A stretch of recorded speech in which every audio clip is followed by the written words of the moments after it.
একটানা 25 কিলোমিটার দৌড়াতে হবে, তাও আবার দুর্গম পাহাড়ি অঞ্চলে। পিঠে থাকবে 30 কেজি ওজন। এতটাই কঠিন প্রশিক্ষণ নিয়ে তৈরি হয় দক্ষিণ কোরিয়ার এই কমান্ডো দল, যাদের আনুষ্ঠানিক নাম Republic of Korea army special warfare command, তবে সংক্ষেপে তাদের ব্ল্যাক বেরেটস বলা হয়।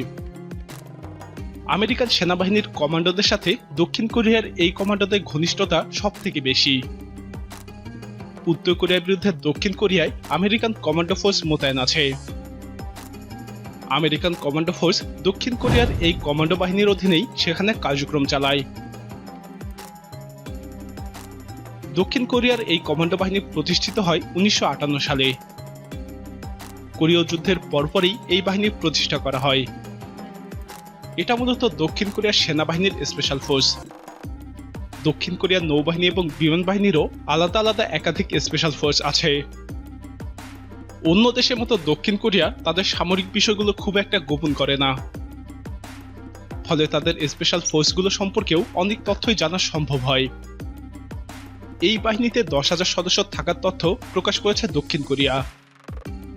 বাহিনীর বর্তমান প্রধান লেফটেন্যান্ট জেনারেল সো ইয়ং মিন।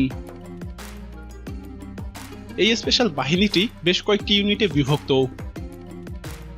এগুলো হচ্ছে eagle, flying tiger, Pegasus, ghost, golden bat, black panther এবং হোয়াইট টাইগার। এরা ভিন্ন ভিন্ন অভিযানের জন্য প্রশিক্ষিত।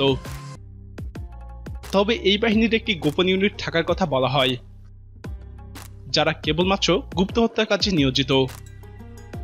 মূলত উত্তর কোরিয়ার বিরুদ্ধে অভিযানের জন্যই এই ইউনিট তৈরি। এছাড়াও এদের এভারগ্রিন ইউনিট নামে আরও একটি অংশ রয়েছে, যারা কেবল জাতিসংঘের শান্তি রক্ষার কাজে নিয়োজিত।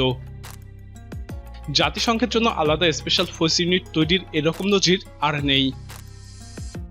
সোমালিয়াতে 2700 কমান্ডো মোতায়েন করেছে দক্ষিণ কোরিয়া, অথচ অনেক দেশেও এতগুলো কমান্ডো সেনা নেই।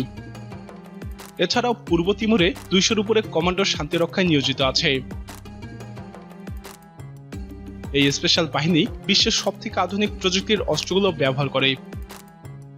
অ্যাসল্ট রাইফেল হিসেবে আছে K1 এবং K2, সাবমেশিন গান হিসেবে K7 এবং LMG হিসেবে K3 ব্যবহার করে, আর sniper unit K14 sniper rifle ব্যবহার করে। এগুলো সবই দক্ষিণ কোরিয়ার নিজস্ব প্রযুক্তিতে তৈরি।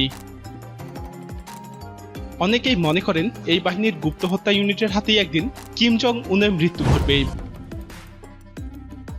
প্রিয় দর্শক, এরকম বাহিনী নিয়ে কিম জং উনকে আসলে কি হত্যা করা সম্ভব?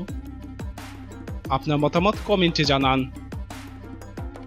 উত্তর কোরিয়ার কমান্ডো বাহিনী সম্পর্কে জানতে আমাদের চ্যানেলে গত ভিডিওটি দেখুন।